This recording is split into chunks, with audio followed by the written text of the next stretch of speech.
Hello and welcome to State of the Economy.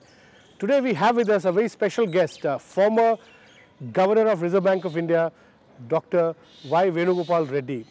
He's widely credited with having put in place policies that minimize the spillover effects of the 2008 global financial crisis, and this is something every academic around the world today recognizes. Welcome to our show, Dr. Reddy. Now you have been going on the lecture circuit over the last 2 years, talking about the after effects of the global economic crisis, responses, uneven recovery, what is the new thinking, and you've just come out with a book which is all about the new thinking, economic policies and India's reform agenda, new thinking. Now tell us, what is the new thinking today? What is the new normal that everybody, every thinker is grappling with? Okay, basically what the book is trying to say is that as a result of the global crisis, there is considerable rethinking about the economic policies and economics itself. There is a lot of rethinking, and that's still going on. It is still exploratory. And the argument that is made is that India's reform agenda also should closely monitor that, because increasingly we are globalized, we are going to be even more globalized. Okay. Therefore, we have got more stake in global economy. So we should be also tracking the new thinking. Yes, and then adopt our reform agenda. Okay. Some of it may not be changing, some of it may not need any changes. Okay. Some of the reform agenda may need changes. But we have to apply our mind and closely monitor. Our reform agenda has to be constantly monitored and reviewed with reference to global developments, global prospects for the economy, and global economic thinking. Okay. That is the main focus of this book. And this, it's a very creative process. And from the chapters that I have gone through, I really sort of, what strikes me is this one chapter where you say, we talk about new thinking in public policy, which is essentially, which should be aimed at somehow closing this whole gulf that we see between so-called economic growth and employment. How employment the world over in all major economies, unemployment is really on the increase. And do you think that this is the biggest challenge today? Yes, in some ways. Let me explain. Perhaps I have not articulated this aspect fully in the book, but I can supplement it. The fact is that the global output has grown. Yeah. For instance, in US also, output has grown. Yeah. But employment has not grown correspondingly. Secondly, even the wages of the workforce has not grown uniformly. Yeah. In some countries, yes, but overall, in aggregate. Why does this happen? This happens because capital is mobile. Okay. Labor is not mobile. Okay. So what happens? Capital will go to whichever is the place where the labor is cheaper. Cheaper. Okay. Cheaper. So in a way, there the wages may increase, employment may intensify. Okay. But in places where it is not, it comes down. And the whole idea is to replace more and more labor with capital. And this has resulted in a situation where the capital in such a returns and the public policy which left everything to the markets did not appreciate the significance of employment as an end in itself without sacrificing growth. So that's where the issue is. Okay. And in a way, many people attribute it to possible globalization. Some people attribute it to excessive financialization. But these are fundamental issues, and related to that is inequality. Okay. Some people argue that it's the inequalities which has led to the instability in demand. Okay. And so these are complex issues. Complex issues. Yeah. These are complex issues. But there are three elements of what I may call new thinking. Yeah. In global, in the context of economics. The global recovery, yeah. The recovery was uneven. Uneven, yeah. Now, first thing is the relationship between the state and the market. Okay. Earlier, the idea was that if there is a state failure, the market should be. Now that balance is being reworked, right? Not entirely. In some ways, yes, but there is a more interesting development. Now the focus is not state versus market, but the relationship between the state and the market. And the state and the market. Yes. In other words, the markets may be capturing the state apparatus. Okay. The regulator may be catering more to the markets because the effectiveness of the regulator depends on the markets. Is that why, sir, you have also mentioned in one chapter how the role of the central bank, which is an important institution, is also rapidly being rethought, and it's changing across emerging and emerged developed markets. Yes, right? in many ways. For instance, there's a lot of rethinking in England. For instance, in Bank of England, earlier it was separate, monetary authority was separate, and there was a single financial sector regulator.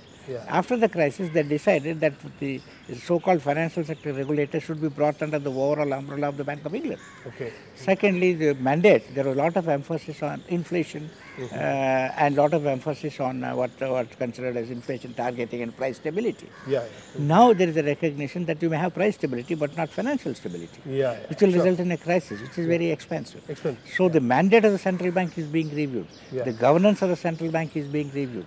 The accountability of the central bank is being reviewed. So these are reviews, some of them are relevant for us. So in that context, what do you foresee for RBI? I mean, you were at the helm of RBI. In what way should RBI also rethink its own role in the governance of the financial sector and the real sector also?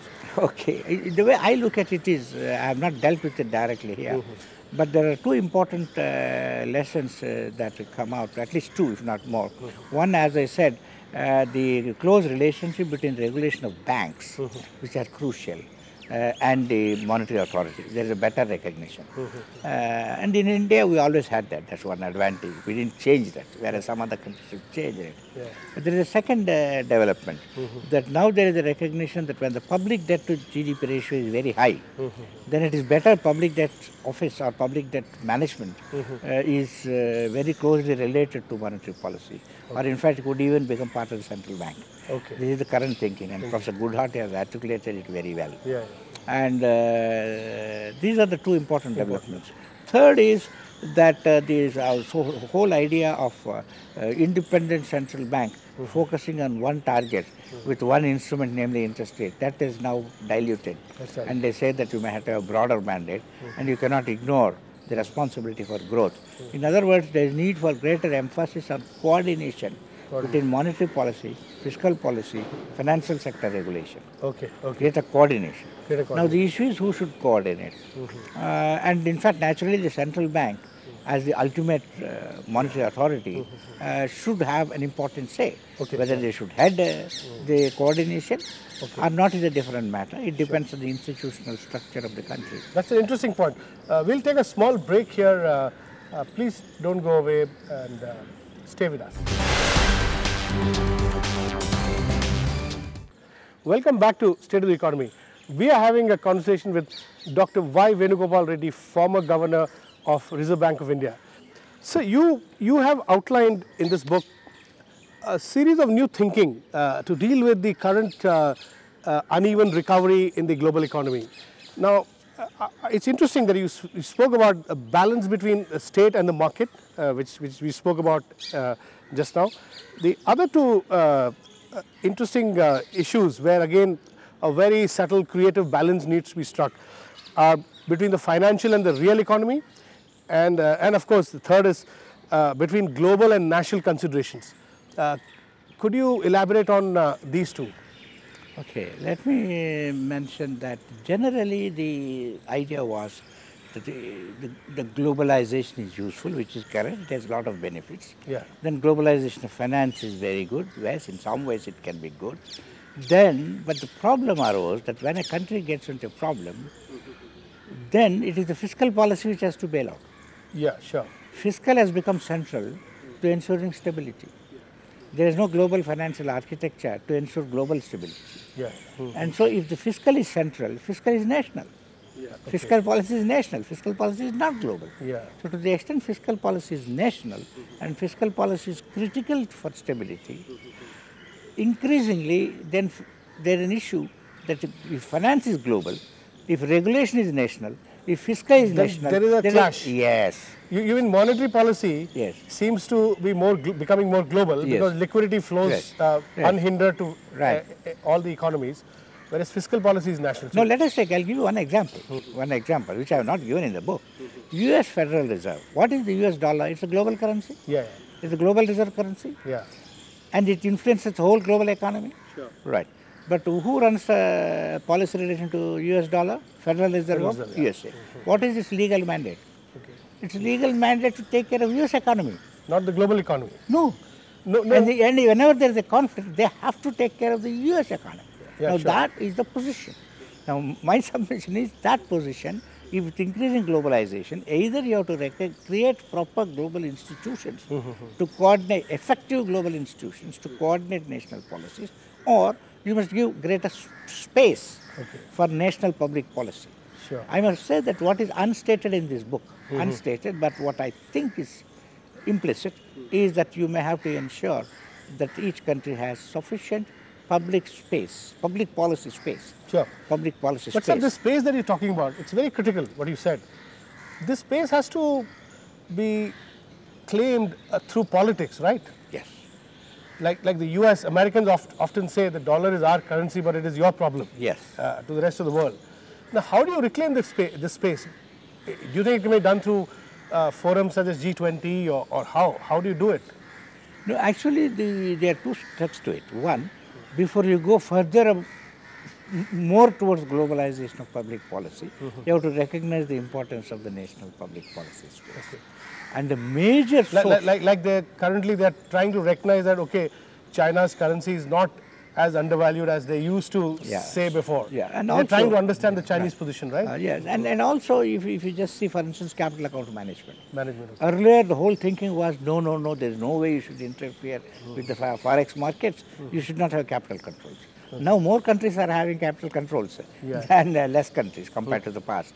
Then you also have advanced economies which are taking a view on the exchange rate. Then even IMF has revisited the whole concept, and they say, yes, there may be need for capital controls, there may be need for reserves. This is drastic thinking, and each one of these represents clawback of space, policy space for the countries. Yeah, sure. And sir, you very rightly said that fiscal policy has to be national, and monetary policy necessarily becomes global because of the dollar's dominance, right? Now, where do you see India's fiscal policy going today? Because we expanded our fisc post the global crisis, and we did well in 2010. Our growth rates did all right. We didn't go down so much, but there seems to have been a double dip, a second dip in growth, where India, China, some of the emerging markets have fallen quite sharply by about 4 percentage points, up to 4 percentage points. Now, what do you do with the fisc? Do you pull back, or do you keep it loose? I mean, we don't seem to have fiscal room, although we seem to have monetary policy easing room. Is that your assessment also? No, let me put it this way. See, fiscal space, how do we get the space? One is the fiscal performance, second is fiscal space. Policy space in the fiscal policy. You will have policy space in the fiscal policy if you do not have structural imbalance to start with.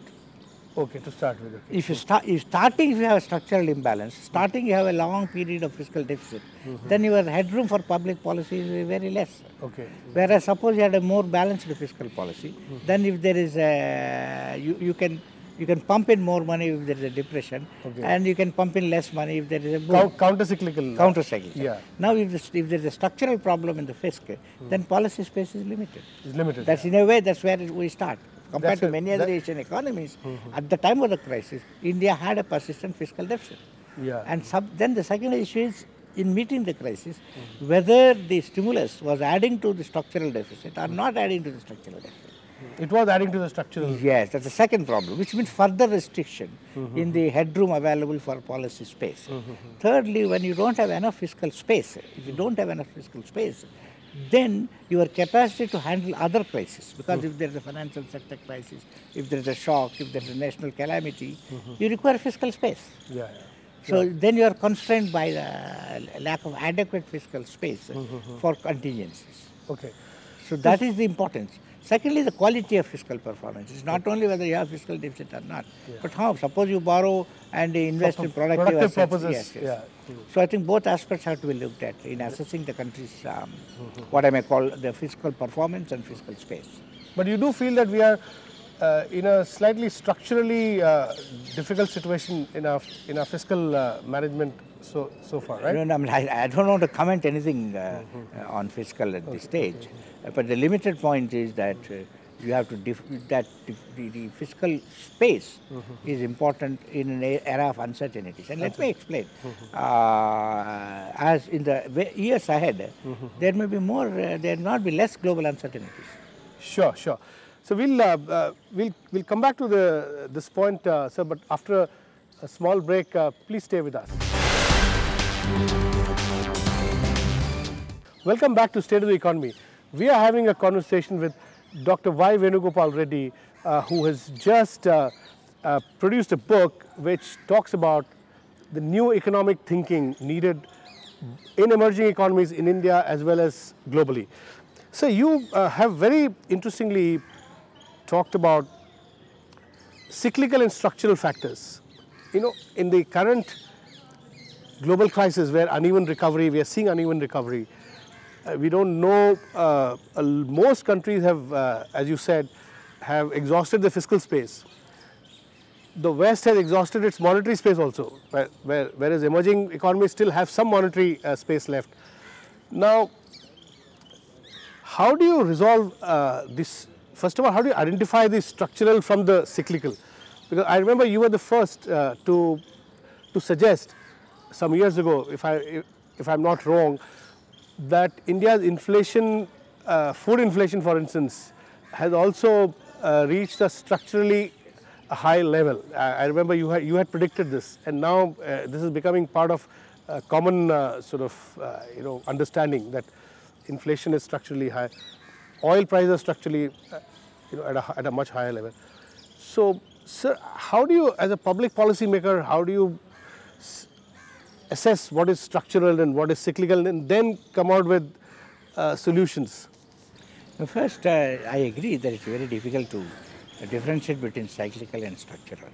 But we must also understand that in the case of advanced economies, it is slightly easier because the structural transformation is not rapid. Okay. The structural transformation in their economies is not rapid. In the case of emerging and developing economies, they want to grow faster. And they have to change the structures, fundamental structures, not just performance.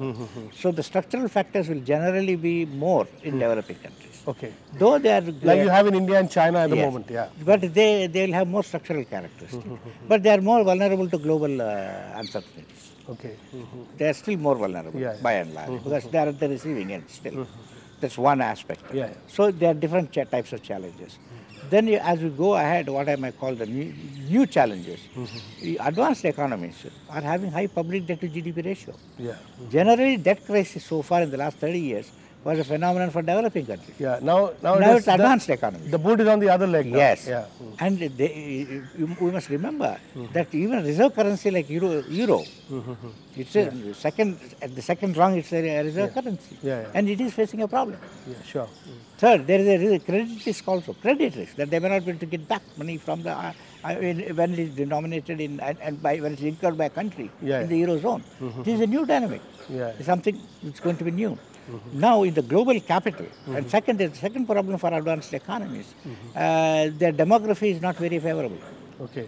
There are aging population.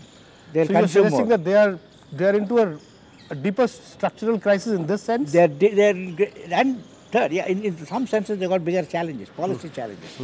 They have to take care of social welfare. They have to recognize that there are a lot of people debt to GDP?